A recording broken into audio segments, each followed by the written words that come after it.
Então, agora a gente vai para uma esfera carregada. Nós temos aqui uma esfera carregada. No caso da esfera carregada, as linhas de campo são radiais e a posição onde a gente vai calcular o campo também é radial. Quando a gente faz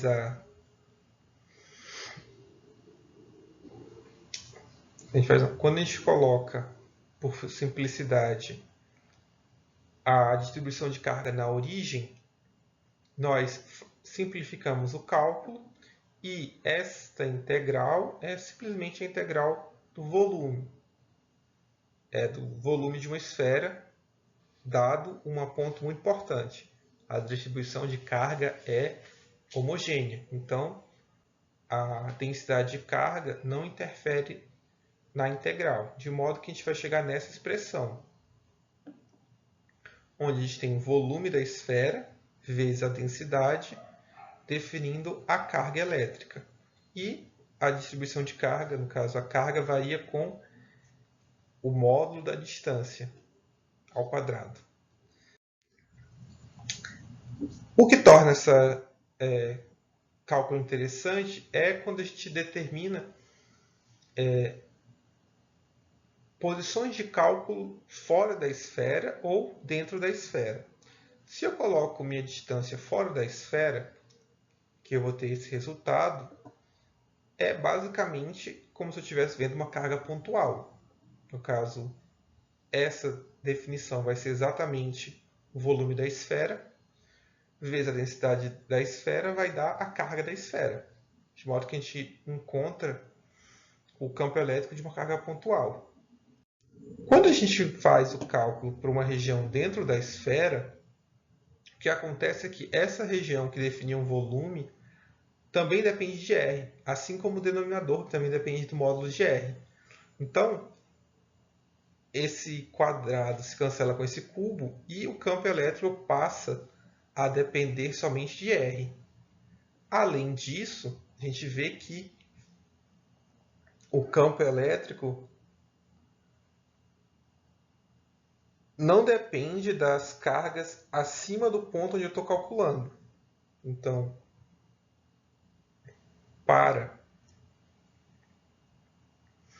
o campo elétrico, só quem vai, no caso, importar é quem estiver, ou no caso, a carga que estiver abaixo, no caso do ponto onde eu estou calculando. Todo o campo acima dele não entra na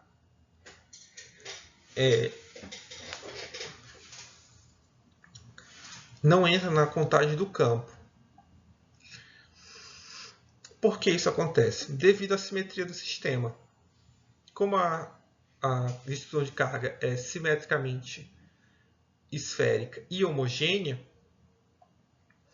se eu pegar essa fatiazinha, ou no caso, vamos dividir no meio, o campo elétrico que atua nesse ponto tem uma carga oposta do outro lado, de modo que a atuação nesse ponto vai ser igual a zero. Isso é um resultado interessante de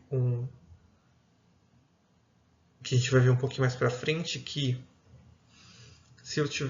assim, esse é o mesmo resultado que se obtém para uma casca esférica de massa. Então, se eu tivesse um planeta oco, dentro desse planeta não teríamos gravidade, ou no caso a gente estaria no estado de...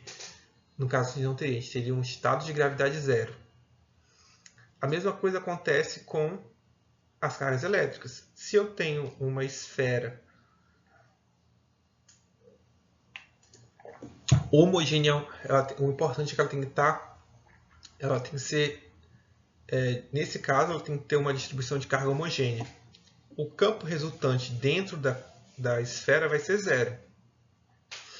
E o campo elétrico gerado, no caso, o campo elétrico que a gente observa, realmente condiz com isso, onde a parte de cima do campo, ou da carga acima do campo, não contribui para carga elétrica, para o campo elétrico.